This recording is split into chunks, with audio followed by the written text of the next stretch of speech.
ala alihi wa sahbihi wa man wala. Asyhadu an la ilaha illallah wahdahu la syarika lahu wa asyhadu anna Muhammadan abduhu wa rasuluhu la nabiyya ba'dahu. Bismillahirrahmanirrahim. Rabbi shrah li sadri wa yassir li amri wahlul 'uqdatam min lisani yafqahu qawli. Amin. Terima kasih. Selamat sore anak-anak sekalian. Masih semangat untuk belajar? Tapi kok suaranya lain ya? Coba ibu tanya sekali lagi, masih semangat untuk belajar? Masih. Nah, gitu. Sudah makan siang belum? Ya. Hari ini kita akan melanjutkan perkuliahan kita, yaitu mata kuliah apa? Hukum Perdata Islam. Kalau kemarin kita sudah berbicara tentang perkawinan, maka hari ini kita akan melanjutkan materi kita, yaitu hukum perceraian. Jadi adanya perceraian itu sebab adanya perkawinan. Sekarang ibu mau bertanya dulu, Pak Din, apa pengertian dari perkawinan? Perkawinan menurut Undang-Undang Nomor 1 Tahun 1974 ialah ikatan lahir batin antara seorang pria dan seorang wanita sebagai suami istri dengan bertujuan membentuk keluarga atau rumah tangga yang kekal berdasarkan asas ketuhanan yang Maha Esa. Bagus, tepuk tangan buat Pak Din. Perkawinan menurut hukum Islam apa? Silakan siapa? Dina, silakan. Akad yang ditetapkan untuk membolehkan bersenang-senang antara laki-laki dan perempuan dan menghalalkan bersenang-senangnya perempuan dengan laki-laki. Iya, tepuk tangan juga buat Dina. Atas jawabannya berarti kalian semua masih mengingat perkuliahan kita di pekan kemarin. Pekan kemarin kita sudah membahas tentang hukum perkawinan. Kali ini kita akan membahas tentang hukum perceraian. Jadi kita hari ini mengetahui bagaimana perceraian itu terjadi ya, bagaimana hukumnya, kemudian sebab putusnya perkawinan, kemudian faktor-faktor penyebab perceraian dan tata cara perceraian dan serta akibat hukum dari perceraian itu. Nanti kita menjelaskan satu-satu ya tentang poin-poin ini. Kayaknya sambil dulu aja ya, karena sambil menjalankan kalian perhatikan dulu sebelumnya kita membuat kelompok kecil untuk mendiskusikan tentang perceraian. Kemudian nanti kalian mencari kasus tentang sebab faktor dan sebab perceraian yang banyak terjadi saat ini. Ya, nanti baru kita diskusikan bersama. Ya. Seperti yang sudah ditugaskan di pekan kemarin, bahwa nanti kita akan membicarakan tentang perceraian, sebab dan faktor banyaknya terjadi perceraian. Nah, kita lihat dulu videonya ya. Kita ibu melihat dulu. Ibu lanjutkan.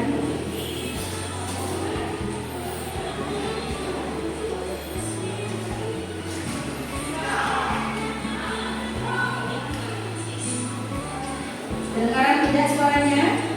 Ibu lanjutkan ya.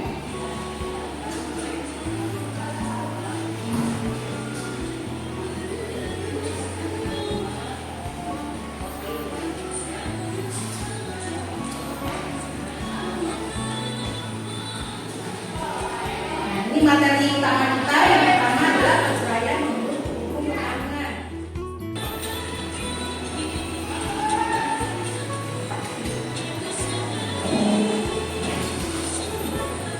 Baca yang nama ya.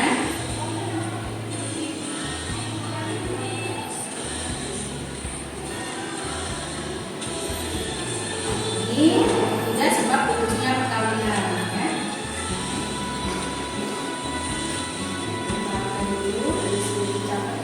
Catat ya. Faktor penyebab terjadi perceraian saat ini perselingkuhan bukan dari atas yang banyak penyebabnya. Ini tata cara perceraian.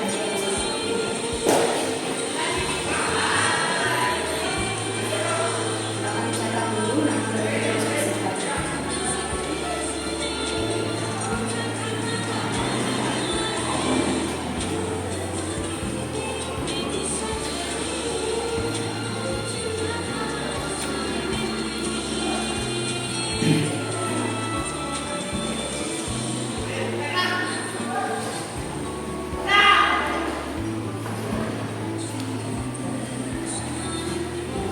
contoh untuk kalian cari faktor penyebab terjadi perceraian saat ini. Kita menganalisis dan memasang solusi pasca terjadinya perceraian. Maka nanti kita membuat grup kecil semua untuk diskusi. Kemudian nanti kita mencari pemecahan permasalahan dari perceraian yang terjadi saat ini, solusinya untuk suami istri pasca terjadi perceraian. Oke, untuk menjelaskan dulu tentang yang pertama, perceraian menurut hukum perkawinan sebab ada sebab putusnya perkawinan ya. Kemudian faktor terjadinya perceraian, kita langsung kepada faktor terjadinya perceraian. Kita langsung kepada faktor terjadinya perceraian. Anak-anak saat ini banyak sekali kasus perceraian yang terjadi ya di Indonesia sendiri. Menurut data yang didapatkan itu ada 516.334 kasus perceraian yang terjadi saat ini, dan itu meningkat dari tahun sebelumnya. Tahun sebelumnya itu di tahun 2021 itu kasus 2022 ya. Tahun 2021 itu kasus perceraian itu 447.743 kasus. Berarti naik berapa persen perceraian? Berapa persen naiknya?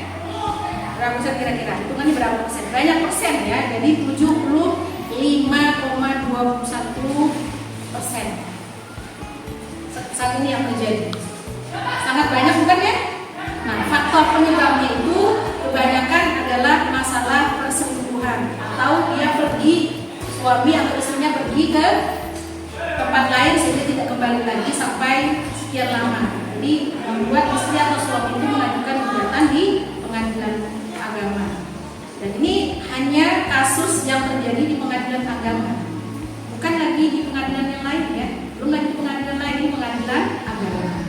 Nah, itu faktor penyebabnya itu tadi beragam Bapak Ibu. Yang paling penting itu adalah suami atau istri pergi meninggalkan dan terjadinya banyak perselingkuhan. Tadi di dalam di PT ini besar itu perselingkuhan itu paling depan, paling atas itu taruhnya. Yang kemudian kedua apa tadi? Ekonomi. Yang ketiga apa? Ekonomi. Yang ketiga apa? Perselingkuhan, ekonomi. Yang ketiga masih ingat? Yang ketiga apa? Coba lihat. Yang ketiga apa tadi? Siapa yang ingat? Kurangnya komunikasi. Jadi komunikasi itu penting ya. Komunikasi itu penting. Jadi tidak bisa menyampaikan apa yang diinginkannya, membuat suami istri itu akhirnya miss dalam berkomunikasi di dalam rumah tangganya. Itu menjadi faktor mereka mengajukan perceraian. Yang terakhir yaitu ekspektasi yang terlalu tinggi. Oke ya. Jadi perceraian itu di Indonesia karena tingkatnya sudah tinggi. Namun di pengadilan agama sendiri itu perceraian yang terjadi tidak sedikit permasalahannya karena kekerasan dalam rumah tangga.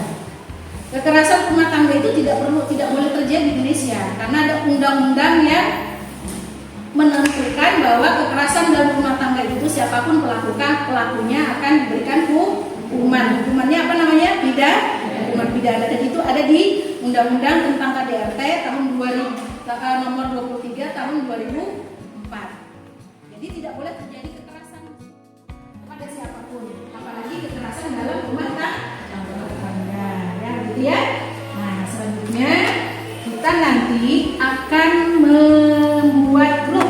Sekarang kita susun grupnya, kita buat menjadi 3 grup.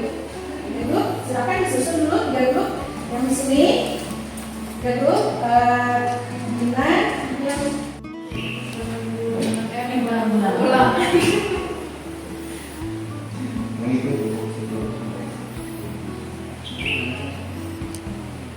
Perceraian akibat perselingkuhan oleh suami dan penanganannya, itu referensinya yang ibu rekomendasikan dulu. Nanti selebihnya cari juga referensi lain ya. Itu Journal of Study Research, Journal of Study Research volume 1 nomor 4. volume 1 nomor 4 2023 oleh Zainuddin Hasan dan kawan-kawan. Itu jurnal tentang perselingkuhan. Itu rekomendasinya. Yang kedua, faktor terjadinya perceraian sebab karena ekonomi. Kajian ilmiah mahasiswa Unsula Klaster Humaniora. Nah, aku akan menanyakan kepada kalian hasil dari rangkuman kalian, kesimpulan dari jurnal yang kalian baca tadi. Rangkumannya, kelompok 1 sudah siap? Silakan perwakilannya bagaimana? Perwakilannya gimana? Rangkuman yang akan disampaikan apa ya? Ditulis oleh penulis jurnal itu tentang perceraian sebab karena faktor perselingkuhan tadi. Silakan. Jadi faktor utamanya itu ialah mengenai perselingkuhan. Kesimpulannya, perselingkuhan terhadap istri merupakan info yang kompleks dan memerlukan pemahaman yang mendalam terhadap faktor-faktor yang mempengaruhinya dan upaya penanggulan yang tepat. Tinjauan literatur ini bisa memberikan pemahaman yang lebih baik perihal fenomena perselingkuhan terhadap istri dan menyampaikan pandangan perihal upaya penanggulan yang dapat dilakukan buat menghadapinya. Oke, baik. Terima kasih. Tetap semangat ya. Belum ada yang ngantuk kan? Belum. Tidak ada juga yang lapar? Ya, baik. Sekarang kita kelompok 2. Perselingkuhan sebab karena faktor ekonomi. Apa yang kalian dapat dari jurnal tersebut tentang perceraian karena faktor ekonomi? Silakan. Yaitu yang pertama, penyebab cerai gugat karena faktor ekonomi. Yang A, tergugat tidak mau bekerja, yang itu berarti suaminya sudah tidak mau bekerja lagi dan sering bertengkar karena ekonomi. Selama tergugat pergi tidak pernah mengirimi nafkah dan tidak menggali harta untuk dijadikan nafkah. Yang ketiga, penggugat pergi ke luar negeri menjadi TKW dan uangnya dihabiskan oleh tergugat. Penggugat merasa tidak cukup dengan nafkah yang diberikan oleh tergugat. Yang terakhir, penghasilan tergugat sebagian besar digunakan untuk kepentingan tergugat sendiri, tidak seperti mabuk-mabukan dan berjudi. Yang kedua, pertimbangan hakim dalam memutuskan perkara cerai gugat karena ekonomi. Jelaskan kepada kalian ya bahwa perceraian itu saat ini banyak terjadi karena sebab perselingkuhan tadi. Ibu ini seorang mediator untuk keadilan agama, banyak sekali menangani perceraian itu, perkara perceraian itu sebab karena ada pasangan itu berselingkuh. Dan itu banyak terjadi saat ini, khususnya di Samarinda ya. Jadi faktor-faktor yang tersebut itu bisa mengakibatkan banyaknya atau meningkatnya perceraian di Indonesia, khususnya di Samarinda. Perceraian terjadi itu tidak mesti harus terjadi kekerasan ya. Kekerasan di dalam rumah tangga tadi bisa terkena hukum pidana karena ada undang-undang yang mengatur. Nomor berapa tadi undangnya? 23 ya, tahun 2004. Jadi tidak boleh ada kekerasan terjadi di dalam rumah tangga itu, apapun kekerasannya bentuknya ya, apakah kekerasan fisik ataupun kekerasan verbal ya. Paham anak-anak semuanya? Paham semuanya? Jadi tugas minggu depan itu kita nanti akan belajar tentang hadonah. Setelah terjadi perceraian, ada hadonah, ada hak asuh anak, nafkah anak, dan lain-lain. Ya, paham semuanya? Oke, kalau paham, kita sudahi kelas kita pada kesempatan kali ini dengan sama-sama membaca hamdalah. Alhamdulillah.